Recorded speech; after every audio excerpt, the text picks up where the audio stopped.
Welcome to Jayas world. இன்றைக்கி நம்ம எங்கே போக போகிறோம்னா பொள்ளாச்சியில் இருக்க எல்எம்எஸ் ஸ்கூல் ரோட்டில் சிக்கன் டெலிட் அப்படிங்கிற ஹோட்டலுக்கு தாங்க போக போகிறோம். ஏன் சடனாக ஹோட்டலுக்கு போகிறேன்னு திங்க் பண்ணுறீங்களா? எனக்கு தான் பொள்ளாச்சி போனால் பசிக்க ஆரம்பிச்சிருமே. சரி அப்படியே எதுக்கால பார்க்கலாம், எங்காச்சும் ஹோட்டல் இருக்கான்னு பார்க்கலான்னு பார்த்தா 2 மணி. அப்போ எந்த ஹோட்டலுமே இல்லைங்க. ஆப்போசிட்டில் பார்த்தா சிக்கன் டிலைட் அப்படிங்கிற ஹோட்டல் இருந்துச்சு. சரி போய் ட்ரை பண்ணி தான் பார்க்கலாமே அப்படின்னு சொல்லிட்டு போயிட்டாங்க. உள்ளே போனதுமே ஓனர் நல்லா ரிசீவ் பண்ணாங்க. பட் உள்ளே எல்லாமே ரெஸ்டாரண்ட் ஸ்டைலில் தாங்க இருக்குது. மினி ரெஸ்டாரண்ட் கூட சொல்லலாம். டேபிள் சேர்ஸ் எல்லாமே வுட்டில் பண்ணியிருக்காங்க. சூப்பராக இருக்குது. ஓகே, என்ன சாப்பிடலாம் அப்படின்னு சொல்லிட்டு திங்க் பண்ணும்போது சிக்கன் நூடுல்ஸ் சாப்பிடலாமா, சிக்கன் ஃப்ரைட் ரைஸ் சாப்பிடலாமா? வேணாமா, ரெண்டுமே வேணாம். எக் ஃப்ரைட் ரைஸ் சாப்பிடலாம் அப்படின்னு சொல்லிட்டு எக் ஃப்ரைட் ரைஸ் ஆர்டர் பண்ணுங்கள். சூப்பராக கண்ணு முன்னாடியே செஞ்சு கொடுக்குறாங்க.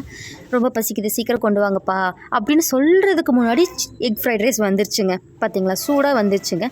சைட் டிஷ் இல்லாமல் மெயின் டிஷ் அப்படின்னு சொல்லிட்டு பெரிய பெரிய ஃப்ரெஞ்ச் ஃப்ரைஸ் ஆர்டர் பண்ணுங்க. ஸ்பைஸியாக சூப்பராக இருந்துச்சு. பட் மயோனிஸ் மட்டும் தான் எனக்கு கொஞ்சம் பிடிக்கலைங்க. வாட்டர் மிக்ஸ் பண்ண மாதிரி இருந்துச்சு. நீங்கள் போகிற மாதிரி இருந்தீங்கன்னா 4 o'clock மேலே போங்க. எல்லா கிறிஸ்பி ஐட்டம்ஸ், ஷவர்மா ஐட்டம்ஸ் எல்லாமே இருக்கும். ஆஃப்டர்நூன் 1, 2, 3 இந்த மாதிரி டைம் போனீங்கன்னா biryani, chilli, noodles, fried rice அந்த மாதிரி தான் இருக்குங்க. Bye bye friends.